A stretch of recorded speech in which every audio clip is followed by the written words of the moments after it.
Ana m otu nwanne anyị nwaanyị akpọ m na fon sị m nwaanyị mba nnọọ mza ya sị m na ya alụọla di mana enwere ihe na-eme n'ime ụlọ ya since di eji lọbata n'ime ụlọ na enwere ihe ọ na-agwa ya na ya achọghị ka life ya dịka life uncle ya nwaanyị ruinere ya tọtụrụ ndụ uncle ya laa ya n'iyi no na ọ gaghị eme na ya nwoke ya ga-egosi na ya nwoke mgbe niile because of this na enwebeghị ihe di ya na-eme before ya sị ya na ihe niile na-adịkwaghị mma ọ ṅaa ya ntị n'olu na enwebe decision etekiri n'ime ụlọ ọ wụrụ eruru ya ọ idea ya contributuru ya wụrụ ihe mere na that house na ọ dịghị possible ya anaghị ekwu ka eme ya 100% mana ka ewetado n'okwu ya weta okwu ya mereta ihe na ya ahụbeghị ụdịrị ihe a mbụ n'ụlọ ike mgbe ya na di ya kwere biri gbaa akwụkwọ biri dịka di na nwunye na ọwụ ihe di ya kwuru na-eme otu ahụ ọchịta ga-esi eme ọhụta ga-esi eme o wegodo ha ahịa ọ chọghị ịma na di ya na-aghọta eme ya ka ya ghọta that na opinion ya amata na this problem di ya nwere mechara ụmụ ya affect ka ụmụ ya topụtala agbọghọbịa ka ọzọ nọ 21 years the other one dị 19 years ndị ke nwoke ndị ka ọzọ toro ndị ke nwaanyị ma ndị ke nwoke ha nọcha skuul ma ha biketere skuul na ụmụ ya ndị ke nwaanyị na-esi n'ụlọ aga skuul ka ha na-alọta ka a na-eleru ha anya na ya agaghị asị na university si ya hapụ nwa ya ha jawe na another world na university na ọwa another world because of ụmụ ya ha ebikete skuul nso na ụmụ ya na-esi n'ụlọ aga skuul na-alọta ha graduate ha move back to ebe ha bibu mana di ya anaghị ekwe na enweghị onye opinion ya even nke ụmụ ya one of them opinion ya na-amata to di ya na mgbe emegidere onwe mgbe o rugidere ada ya nwa ya jụọ sị daddy why you like this the thing na-enwezi onye ọbụla concern gị wetagodo idea dị mma nweghị ike ime o prefer ime that one ga-emebi ihe ka ma ọ ga-awụ na o mere ihe ahụ ikwuru ịkpa ya ka na ya sị achọghị mmadụ control ya ọndụ ọ ga-emekwana ka ya ahụ ya gụ ya ahịa na ihe ya na-asọfa n'ụlọ na enweghị ụfọdụ ọzọ di ya nwere na awụdịsị ụmụnne m nwanne ya nwaanyị gaa n'ihu na street ebe ha bi na the whole compound the fenced with gates na onye ọbụla nọ na nke ya na ọsọ ṅụ tiwe ka nne ewu enweghị dịrị dị ịpụta jụọ nsọ gịnị na-eme na enweghị onye dịrị dị ịpụta n'ọtọ sọrọ ihe ọbụla imege n'ime compound na you entirely on your own mgbe niile di ya na-alụ late mgbe niile di ya na-alụ late ya gwa di ya dakwa mana anaghị eche nche ebe a na abịa na-eche nche na ọ dị other street after their own and the main road na ije abalị na ọ na-elo na ọ dịkwa bad di ya sị na ya wụ mash na ya wụ mash ọ ga-awanye ya pampas na elekere di ya ụmụ ya gwa ya na dadi ịlọta late adịghị mma ọ chọdịghị ma ọ chọghị ya send o ruo otu ụbọchị di ya kpọọ ya na fon sị na ya make sure na gate ya oghe maka na ya eji oso na-alụga na ihe emege ebe 11:30 na ya eji oso na-alụga na ya amaghị moto chọga ya n'azụ bomba tupu mba na ya eji oso na-alọtaga na biko na ya make sure na gate ya oghe and ozugbo ya na-agbapụta so guchie the gate ya cha ka chiriki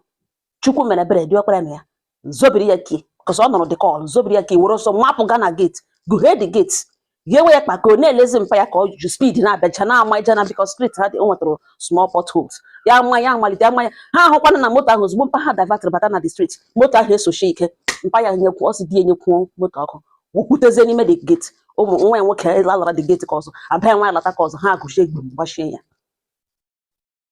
the moto reverse latch back na ihe kwụsịrị di ya ije abalị mana nke meziri nwanne nya ahụ na enwere onye di ya kwesịrị ịkwụ ụgwọ about 450,000 naira the man agwa di ya na ya ji akaụntụ ya bororo ego na ego ọbụla batara di ya na ha ga-ewere na ya biko nye ya ego ahụ cash di ya soke na ihe mere n'ụwụ na ya ga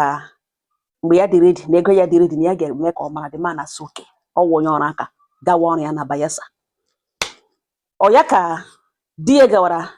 bank si ya ka ya ga-eweta ego this man ya gwa di ya na enwere ndị na-aha gị na bank these days ha bịaghị iwe ego mana ha lega onye gbara aka by bank buru akpa pụta na ego a buru ibu ya nwee ịga bank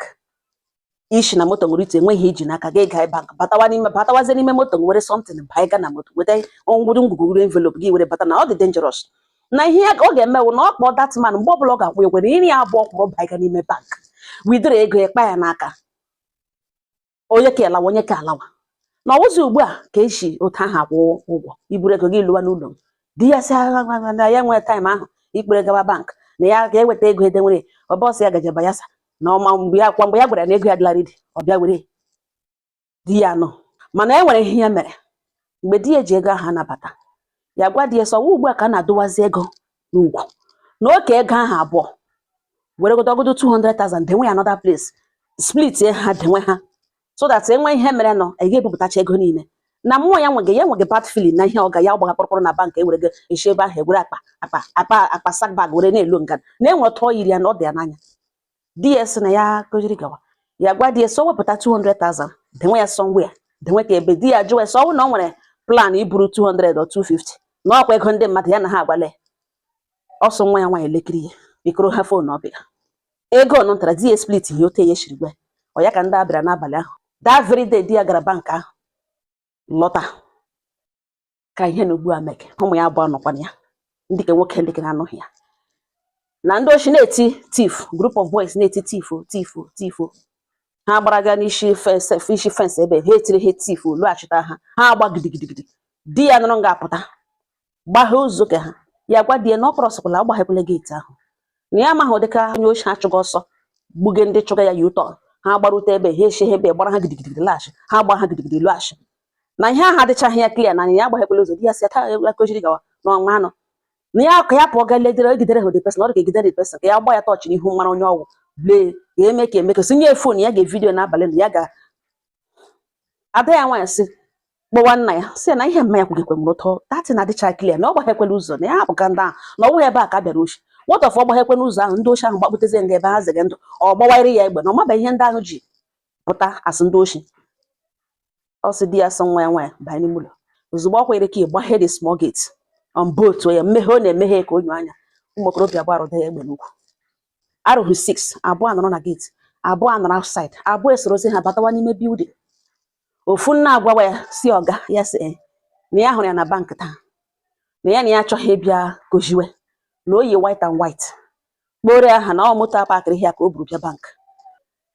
ngwugwu ahụ o ji shi na bank pụta na o weta ya na ọ gwakwala ya dat na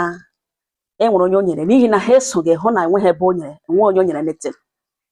ha esogidere ya bata n'ime ụlọ denwe datin bata gbanyakpute n'ime ụlọ and since anya Friday na ọpụpa na ọkwa na ọ pụla na men ya gere eso ya amaka ka amara onye ọ na-enye ngwugwu ahụ and enwebekwara onye pere visit na so na ọ tụkwarala ya achọ ka ọ mara na netwọk ya shiri ike na ọ ga-eweta ngwugwu ahụ taa oshishi n'ime bank were ya pụta na o were ekpe ha n'aka ka ha gawa n'obi ọma ya elege ihe ke nga ha makpuwere n'ala makpu ụmụ ya abụọ ya ka ahụ eshiri gwa ya na demonstrate ere ka ọ hapụ ịbịa gbuwe ha oge na o jikwere jiri kwụ mmadụ ụgwọ something ya eshi ụta ashire the money shege ha ha sị good yowa na ọ gbalịala ha atọ nọ lee osogade nga ọ makpuru o yikwere night wear e were egbe kọta ya n'okwu si ya ngwa ya bịa shere nwa ya anụ ntara gawa na dị ọdaru ga ebe a ga wakpo nga ọ wakpochara pụta ka ebiri ego ebugharị ha ego n'obi ga ihe onye ka ọzọ gara aga dinacha nwa ya kpọrọ ha sị ada ya nwaanyị na ọtọ na ya ka ya ta na onye ke na bọdị na obi firewood ya kpọrọ nwa anụ ntara ada ya nwaanyị shere tọwa ya egbe n'olu wekpo ha n'ime ụlọ ga ha gbagaga dina ya ebe ahụ ana ha abụọ dinachara ụmụ ya abụọ without protection ọ ya ka ha mechara lawa ada ya magbulite onwe ya kpọ n'ala ya elege di ya sọkwa mana ọ dịka ka ọ ga-adị na ihe ga-eme ka ya nọ na ndị mara ije ge ọ dịka na egaṅụ ya ntị ọ na-egere nọkwa ọhụ na ebe ọ landịrị ụmụ ya na ya abụọ mụrụ refrafetif bịarịa ụmụ ya elu ọ gịnị kpatara ọwa ịhụta okwu ya na ya wụm ya amaghị otu ya ga-esi biri wite onye na-ahụta ya asị mmadụ na-ahụta okwu ya asị okwu mmadụ kwuru ọ sị di ya wapụdo ihu n'ala ada ya nwaanyị na-ebe na-asị mpa ya na ya from today na ihe jikọrọ ya na ya gbasụ nna no end ala na ihe hetiri ya ihe ụmụ ya abụọ tiri I hate you father, I hate you so much, I hate you with everything in me, you are a curse in my life. Na ihe zogo ụmụ ya n'ọnụ ya gwawa ha sị mba na ka ihe hapụ imebi ha were ebe 5 o'clock kpọọ dọkịta ha na fon gwa ya ihe mere na ụmụ ya abụọ wụsara n'ụlọ ọgwụ ugbu a na-asa ha sistem enye ha ma ọgwụ ma gịnị na skrin ha ka mara ka ndị a hapụ ibe ihe ọrịa or something na dọkịta sụda sọ don't worry na enwebe ihe gara wrong na enwekwere ihe ga-aga wrong mana the trauma the insult nke na-enwecha iwe were ya gwawa mkpụrụ obi wụ na osogada iwu virgin. Imagine a criminal bịara oshi n'ụlọ ha wakporo nwa ya na experience a nwa ahụ ga-echefu na kemgbe ahụ ruo nga mgbe di ya ekwubu ọka ụta akọ gbowuru bụ dị ihu n'ala na ụmụ ya abụọ ndị ka nwoke anọ na enwe onye dị happy na nwaanyị mba anọ na enweghị ga-eme ka ya na nwoke a bie n'otu ụlọ. Ụmụnne m, ọ bewele ya n'ebe na-eji edikwe n'ọnwa m n'ihi na ifu n'ihe ọkọga ma ọ gbaga m anya mmiri wekwele kwecha m sị nne m ya sị enwe onye wụkwanụ senti mana ihe mee mmadụ ya mụrụ akụ. Mgbe ị gwaga maka ije abalị gwa ya elu gwa ya ala until experience etichie ya ala na nta ka elugbu emene ịmụchala ụmụ m etole dị mkpa abụọ, ụmụ okorobịa abụọ ma agbọghọbịa abụọ. Isi ka ị bịa gawa ugbo a ga-ajụ asọ gịnị na-ese abịa kọwanụ na ndị ochie wakporo ụmụ ha abụọ. Aga m asị ha hapụgodo ibu akpa ha ọwa agwa ọjọọ. Enweghị onye na-enweghị agwa ọjọọ na sọfa keke ka ịmanyere nne m ọwụ ngwugwu onye gbata ka ya na-arịa gba ya ihe mere na-eme mana ama m na shite taa gawa ihe dị iche ga-adị. Kemgbe hitele ya mụrụ akụkụ ugbo hitele ọ nọkwala kama ọ nọrọ na hard way. Calm your daughters down. Etere ogbe etere ụsọ they need their father. Ọwụ ihe na-abịara mmadụ nne m abịara ka ebuwe akpa ha a ga-abịa jụwa obodo ga-abịa gbakọwa isi hazi ụlọ la dị ụta agbakọrọ eke enwu dị ka a ga-agbakọ mara ihe mere na iji se na-alụgachi and akụkọ a ga-agụrụ gawa na nwa nwa ụmụ ha abụọ ndị ochie jikwara bịa n'ụlọ ejikwara gwakọ ihe mege n'ime ime ụlọ gị na ya abụọ. You can also punish him even inside the house. Ihe gbazie nkịta tụpụrụla ya ọnụ were ru nke nri uju were iwe otu o shirụrụ nwa bere akwa otu o shidere.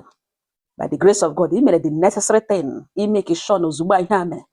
ụmụaka ahụ gawara ụlọ ọgwụ ozugbo enwe ike wewa ha ọgwụ na ahụ ike sachasịwa ka ihe hapụ ịga wrong. Hapụwa nwanne m biko emene ka ị bịa buwe ngwengwe lawa ọ ga-enye nsogbu ọ ga-emebi ihe a ga-akọrịrị ihe mere na ya rụgidesi gbasara n'ala ndị ụsaidị dị nga amaghị like ịma ihe ndị ise ụmụnna ga like ịma ihe abịa na-akọrọ ihe n'ugbu a na okwelena kama hapụ ya nọrọ nwa ịmụzele ụlọ awọla kenụ ịkarịala ịpụtasị ị na-ala orurughị ibu akpa na lawa ọhịa mmadụ na-ahụ. Ụmụnne m gwacha ya ewu nwoke nọ nga na ewu nwaanyị nọ nga ga-enwere onye gị na-ebi ntị ọ bụ onye ahụrụ n'anya ka a na-asụ lụwa ọwụghị onye akpọrọ asị. Kpachapụkwa anya nwa onye ahụrụ n'anya ka a na-agwa ya ọwụghị onye akpọrọ asị. Gị na mmadụ biri n'ụlọ one way or the other unu na-eze onwe unu ndụ agala mgbe ahụ isi nwunye ị na-eme moto ibu hapụ nọ n'ezi ibu moto nga apụchi ikekwe ị chọrọ iri ya eme nri nga aha ya gị iri eleti ikekwe gị na abara ya ime ga-eme anyị ga-eme eleti ga-eme eleti ụmụ ruru leti ahụ ime ga-enwere ihe ọ na-egbochi n'ụzọ ọzọ ọ na-emehụ leti ahụ anything ka ha something ihe nwere ike ime. Mmadụ abụọ nọ n'ụlọ na-ezo onwe ha ndụ even without knowing it. Di nga ahụ nwunye nga ahụ mere nga ịga leti n'ọrụ o nwere ndụ ọ zọrọ gị enwere trela gbafere na ọfụch ọ nọ delay trela n'imebi ihe mana that minute ahụ o ji edile ka trela ahụ eburu ka gafe. Otu akwa ka ọ dị na nwaanyị agala lekwa ala n'oro emena ihe na-eme ya otu kwụọ ọnụṅụ ịhụ na enyi nwaanyị na-achọ m ya ndụ ka a na-eze one way or the other mmadụ abụọ bi n'ụlọ dị afọ ọ dị mkpa ka ị gere onye gị na-ebi ntị ọ nga ọha na m n'ọnụ dodiri ọnụ.